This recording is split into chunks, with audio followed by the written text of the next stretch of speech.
અસ્મિતા વિકાસ કેન્દ્રના સ્થાપક શ્રીના 75મા જન્મદિન અને સંસ્થાના 20મા સ્થાપના દિનની ઉજવણી કરાઈ।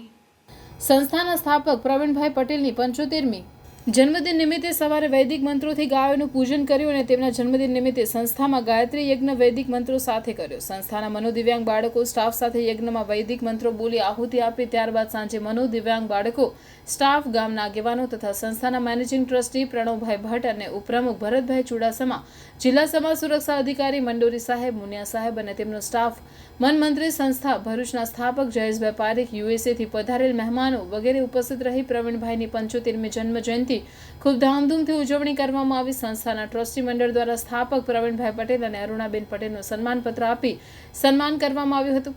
સંસ્થાના મનોદિવ્યાંગ બાળકોએ વિવિધ સાંસ્કૃતિક કૃતિઓ રજૂ કરીને શુભેચ્છાઓ પાઠવી। તેવી જ રીતે સંસ્થાના દરેક કર્મચારીઓએ સ્થાપકના જન્મદિવસની ઉજવણી ખૂબ ધામધૂમથી કરવામાં આવી। દરેક સ્ટાફ મિત્રોએ સમૂહ ગીત ગાઈને જન્મદિનની શુભેચ્છા પાઠવી। પ્રવીણભાઈ પટેલે જીવનના 75 વર્ષ સુધી સમાજને ઘણું બધું આપ્યું છે। સમાજ સેવા કરી તેઓએ જીવનને સાર્થક બનાવ્યું। સંસ્થાના મેનેજિંગ ટ્રસ્ટી પ્રણવભાઈ ભટ્ટ, ઉપપ્રમુખ ભરતભાઈ ચુડાસમા અને જિલ્લા સમાજ સુરક્ષા વાય મંડોરીએ પ્રવીણભાઈને શુભેચ્છા પાઠવીને ખૂબ લાંબુ જીવે અને સમાજની સેવા કરી શકે તેવી પરમાત્માને પ્રાર્થના કરી હતી।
સમાજ સુરક્ષાનું ગાંધીનગરના જે હિત બધા છે એ લોકોએ પણ અમને સારો સહકાર આપ્યો છે એ બદલ, અને મેમ્બર ઓફ જે સરકારીમાં છે, મેમ્બર ઓફ પાર્લામેન્ટ એટલે MP, MLA ને બીજા બધા સરકારી તંત્રો અને CSR ફંડિંગ અને દાતાઓ એ બધા મળી અને માર્ગદર્શન આપી આજે જે અસ્મિતાની પ્રગતિ થઈ છે એ બદલ, અને અમારા સ્ટાફ અસ્મિતાના પ્રિન્સિપાલ, વાઇસ પ્રિન્સિપાલ અને ટ્રસ્ટી મંડળ અને ફાઉન્ડિંગ ટ્રસ્ટીઓ આ બધાનો ખૂબ અગત્યનો ફાળો છે।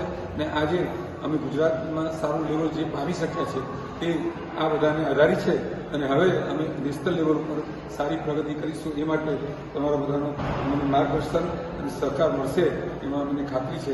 અને આગળ વધી અમારા બાળકોને અમેરિકા પણ લઈ જવાનો પ્રોગ્રામ કરે છે નવેમ્બરમાં। એ માટે પણ પહેલાં એક વખત પ્રોગ્રામ થઈ ગયો હતો, વિઝા મળી ગયા હતા, પણ કોરોનાને લીધે કેન્સલ થયું। હવે ફરીથી એ પ્રયત્ન ચાલુ થઈ છે અને આપણું નેશનલ લેવલમાંથી ઇન્ટરનેશનલ લેવલ પર પ્રગતિ આગળ કરીશું। આપણા સંસ્થાને કાર્યની સુગંધ વિશ્વમાં ફેલાય, આપણા બધાનો સહકાર છે। એક જગ્યાએ આ કાર્ય ના થાય। ઘણા બધા કહે છે ને કે વરસાદ કેવી રીતે પડે, સમુદ્ર કેવી રીતે થાય છે, ટીપે ટીપે વરસાદ પડે અને તે ટીપામાંથી નદીઓમાંથી પાણી જાય અને એ નદીઓમાંથી સરોવરમાં ભેગી થાય અને એમાંથી સરોવરમાંથી સમુદ્ર બને અને એમાંથી આ બધું થાય છે। એ રીતે આપણે બધા ભેગા કરી આ કાર્ય કરીએ છીએ અને એમાં આપણી પ્રગતિ થઈ છે। તો પ્રભુનો અને આપણા બધા જે સહકાર આપ્યો છે તેમનો ખૂબ ખૂબ આભાર। વર્ષમાં પણ ડેવલપ થયું છે તે બદલ સંસ્થા અને પ્રવીણભાઈ બંનેને હું શુભેચ્છાઓ પાઠવું છું। પ્રવીણભાઈની અથાગ મહેનતના પરિણામે એક દિવ્યાંગ જે બાળકો છે, ઇન્ટેલેક્ચ્યુઅલ બાળકો, તેમનું સમાજમાં પ્રોપરલી પુનઃસ્થાપન થાય છે। તેમને ટ્રેનિંગ અને બીજી ઘણી બધી બાબતો અહીંયા શીખવવામાં આવે છે અને તેમને સમાજમાં પુનઃસ્થાપન મુખ્ય પ્રવાહમાં લાવવામાં આવે છે। એવી સારી એક કામગીરી આપણા પ્રવીણભાઈએ એક યજ્ઞ સ્વરૂપે હાથમાં લીધેલી છે, જે સતત કાર્યરત છે, ચાલુ છે. અને અમેરિકાથી પણ પર્સનલી ઘણીવાર મને પણ ફોન કરી અને સંસ્થાનું હાલચાલ પૂછતા હોય છે. આમ પ્રવીણભાઈ આ સંસ્થા માટે ખૂબ જ અથાગ પ્રયત્નો કરી રહ્યા છે. તો તે બદલ હું પ્રવીણભાઈની લાંબી આયુની પણ પ્રાર્થના કરું છું અને સાથે સાથે તમને શુભેચ્છાઓ પાઠવું. Thank you. પ્રવીણભાઈનો આજે 75 વર્ષ પૂરા થઈ અને 76મા વર્ષમાં પ્રવેશ થાય છે. ખાસ કરીને અસ્મિતાનું પ્રથમ પગથિયું નામે ઋણી છીએ કે આજે અસ્મિતામાં અનેકવિધ પ્રવૃત્તિઓ ચાલી રહી છે. ખૂબ સેવાકીય કાર્યો થાય છે. એક મેડિકલ મોબાઈલ વેનથી શરૂ થયેલું કાર્ય આજે ખૂબ વટવૃક્ષ બની ગયું છે. ખૂબ ગામડાઓ સુધી પહોંચ્યા છે. આખા ગુજરાતમાંથી માનસિક ક્ષતિગ્રસ્ત બાળકો અને ખાસ કરીને જે મજૂરી વર્ગના વાલીઓ હોય ત્યાંથી અમે લોકો બાળકોને અહીંયા લાવીએ છીએ અને આજે દરેક જિલ્લાઓમાંથી અહીંયા અસ્મિતામાં બાળકો રહી અને સાથે ઉત્તમ ટ્રેનિંગ મેળવે છે. આ તમામ સુવિધાઓ બાળકો માટે નિઃશુલ્ક છે. બાળકોને અનુલક્ષીને ધીરે ધીરે અનેકવિધ પ્રવૃત્તિઓ ચાલુ થઈ. અત્યારે occupational therapy centre, physiotherapy centre, computer lab, Gurukulam જ્ઞાન વર્ગો, આજુબાજુના 6 ગામોમાં શિક્ષણના વર્ગો પણ ચાલે છે. આ તમામ સુવિધાઓ બાળકો માટે તદ્દન ફ્રીમાં છે. એટલે આવું શ્રેષ્ઠ કાર્ય અસ્મિતા દ્વારા થઈ રહ્યું છે અને અસ્મિતા વિકાસ કેન્દ્રમાં ટ્રસ્ટીઓનો પણ ખૂબ સહયોગ રહ્યો છે. અમારો સ્ટાફ પણ ખૂબ કાર્યરત છે. પણ એક ટીમ વર્ક છે. આ સ્થાપકશ્રીએ શરૂઆત કર્યું, પ્રથમ પગથિયું શરૂ કર્યું, ત્યારબાદ એક ટીમ જોડાતી ગઈ. અમારા અમેરિકાના દાતાશ્રીઓ, અમારા ભારતના દાતાશ્રીઓ, અમારા સંસ્થાના શુભેચ્છકો, વિવિધ NGO બધાએ સાથે જોડાઈ, વિવિધ કંપનીઓ, આ દરેકનો સહયોગ મળ્યો છે. આપ સૌની શુભેચ્છા અમારે હજી પણ જોઈએ છે અને ઉત્તરોત્તર અમે પ્રગતિ કરતા રહીએ એવા આપ સૌના આશીર્વાદ અમારા પર બનતા રહે, આપની શુભેચ્છા મળતી રહે તે માટે ધન્યવાદ. Thank you.